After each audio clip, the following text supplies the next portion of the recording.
You think your best friend would never betray you. Right, I asked the mirror. Or that your girlfriend's distance was just stress. I stayed quiet, watching them lie. 20 years later, she called, begging.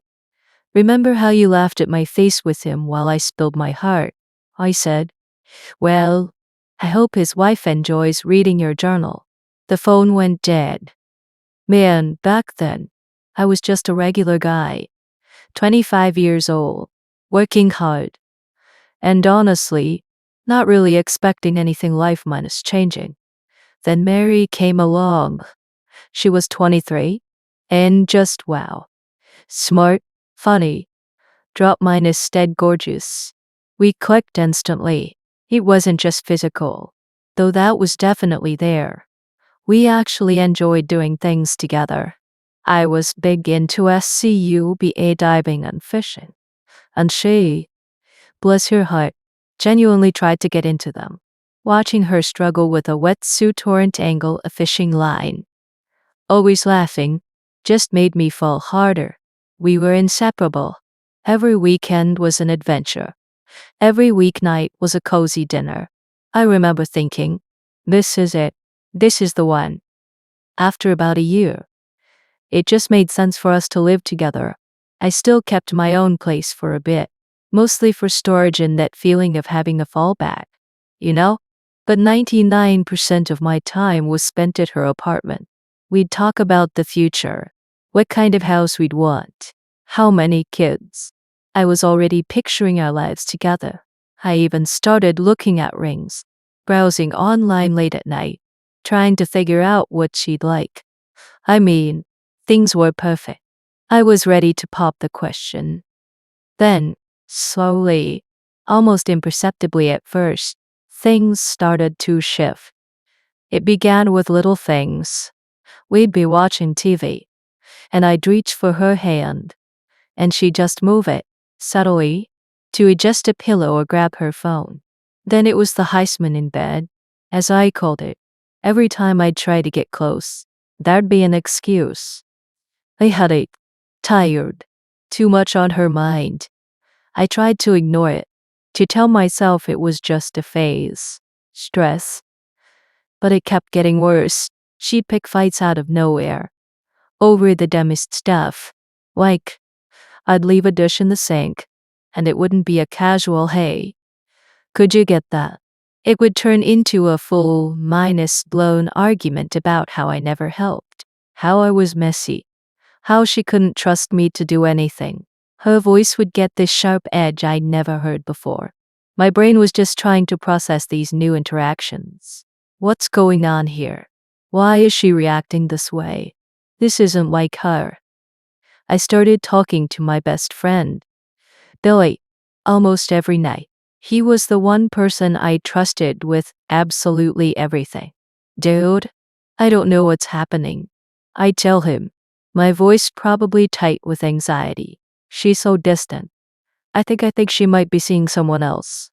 Billy would listen, offer advice, tell me not to jump to conclusions. But he'd also feed into my suspicions, asking probing questions.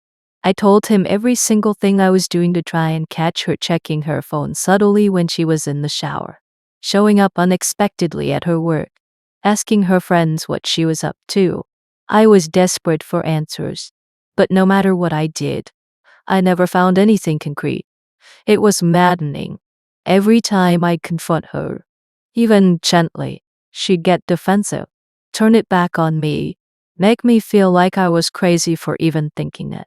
It's all in your head, babe, she'd say, her eyes widened innocent. And because I loved her and didn't want to believe it, I'd back down. Eventually, the emotional toll was too much. I couldn't live with the constant uncertainty, the nagging feeling that something was deeply wrong, even though I couldn't prove it. My gut was screaming, but she was so good at making me doubt myself. So with a heavy heart, I ended it. I packed up my stuff from her place, kept my distance, and just moved on. A few months later, an amazing job opportunity came up in a city about 2 hours away. It felt like a sign, a fresh start. I took it, leaving behind the confusion and the heartache. I figured, well, at least I tried. Right. Looking back, I was so caught up in her change in behavior. I missed the insidious undercurrent. I thought my problem was a distant girlfriend. My goal was to understand her and fix our relationship. My dilemma was whether to trust her denials or my gut. But the biggest betrayal wasn't Mary's coldness. It was that I poured my deepest fears and strategies into the ears of the very person enabling her deceit. Now I'm stuck thinking, how could I have been so blind? What kind of friendship was that, where I was spilling my soul, and he was just listening? Seriously, read it. When you're in that fog of love and doubt, how do you trust your instincts when someone you love and someone you trust are actively gaslighting you? What are the practical steps to truly disengage from that emotional manipulation and see the red flags for what they are? So, after I moved to the new city, got settled into my new job, I was honestly doing pretty well. The pain from Mary was still there, a dull ache, but it wasn't debilitating anymore. I was focusing on myself, meeting new people, enjoying the fresh start. Then, out of the blue, my phone rings. It was Mary. My heart did this weird little flip minus flop thing. I hesitated for a second, then picked up. We chatted. Just small talk at first, about how we were doing, what was new. But one call led to another, and then another. Pretty soon, we were back to talking for hours and hours, just like old times.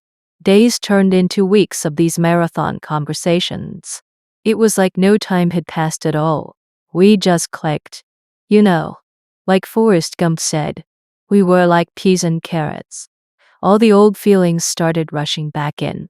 But this time, it felt different. Like, maybe we both had grown. Maybe we could make it work. My brain was telling me. She reached out. This means something. She wants to try again. She eventually suggested she come visit me in my new city. I was stoked, but also a little nervous. What if the magic wasn't there in person? What if it was just nostalgia? But when she arrived, all those fears just melted away. It was amazing. We went out, explored my new city, laughed, shared stories. The chemistry was undeniable, even stronger. It felt like, after that weekend, it wasn't long before she decided to take the plunge. She found a job near me, packed up her life, and moved in. Just like that, we were a couple again, living under the same roof. It felt right, truly right this time. We fell back into our old routines, but without the tension and suspicion that had soured things before. Things were going so well, better than before even. We were a team. She was supporting me in my new career, and I was there for her as she navigated her new job. We'd spend evenings cooking together, weekends exploring. I started thinking about rings again, for real this time, not just browsing, but seriously budgeting, picturing how I'd ask her. I mean, we were a couple of years older, wiser, and it felt like we'd both learned it from our past mistakes. I convinced myself that the first time, maybe it was just bad timing, or we were too young, or I was too insecure. This time felt solid. This is my chance to fix what I thought I messed up, to build the future I always wanted with her. We even started looking for a nicer apartment together, a bigger place, a realer place. It was exciting, planning out new furniture, imagining our lives there. To prepare for the move, we decided to declutter, get rid of all the junk we'd accumulated over the years. I spent a Saturday going through old boxes, pitching out stuff, sorting through mementos. Mary had driven up to see her folks for the weekend about to minus our drive-in. I had to work the next day, so I couldn't go with her. It was just me. alone in the apartment, with a growing pile of to donate into trash. I remember humming to myself, feeling pretty good about everything. The apartment was filling up with empty boxes and trash bags. I got to this pile of partially used legal pads and notebooks from college.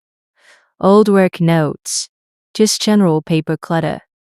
I started flipping through them quickly, making sure there wasn't anything important, like a deed or a social security card, before tossing them. Most were just scribbles, doodles, half minus finished to minus do list. I wasn't looking for anything, just clearing space. I had convinced myself that our second chance was exactly what we both needed, and the old doubts were just that, old doubts. I was finally feeling secure, happy, ready to take the next big step. This is where it gets me. Looking back, I was so damn sure, so completely invested. I had pushed aside all the warning bells from before, convinced myself they were just my paranoia. I didn't question her motives for reconnecting, didn't wonder about the timing. I just embraced the dream. It makes me wonder, read it, how do you even begin to trust again after something like this? When you give someone a true second chance, when you've done all the internal work to believe in them, and then you find out it was all a lie, how do you ever let yourself be vulnerable again? What were the signs I should have been looking for, even in the midst of what felt like genuine reconciliation? I was still in the apartment. Mary was visiting her parents, and I was in full decluttering mode. I got to a pile of partially used legal pads and notebooks. Most of it was junk. Old college notes, grocery lists, random scribbles. I started flipping through them, just making sure I wasn't tossing out anything important. You know, like an old bank statement or some crucial document. I opened one specific notebook, the kind you get for school, black and white marbled cover. My stomach dropped a little when I recognized it. It was Mary's journal. My first instinct was to just close it, put it aside. It's her private stuff. Don't look.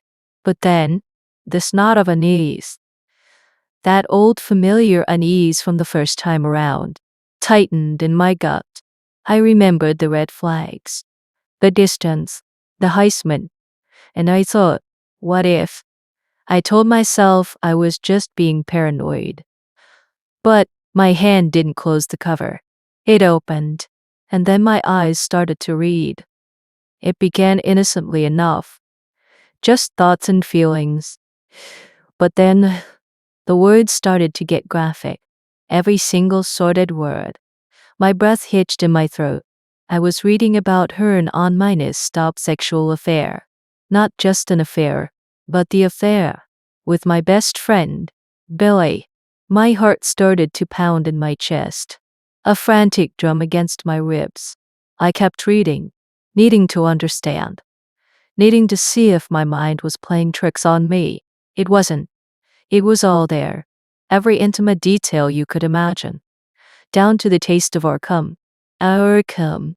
The words swam before my eyes, each one a fresh step.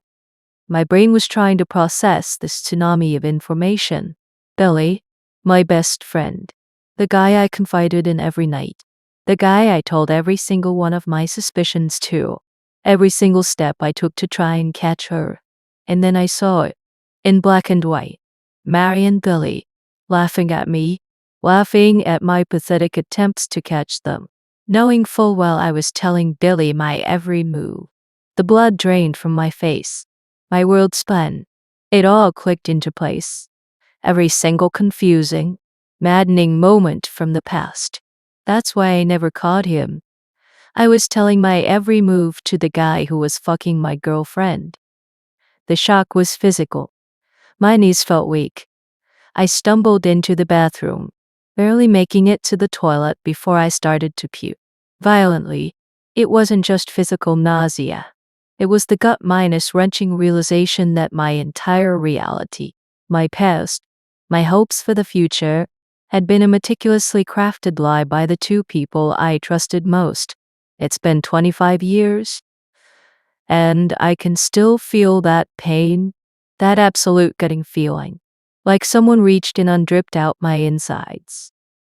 And then, as if the journal wasn't enough, all those old red flags that I'd explained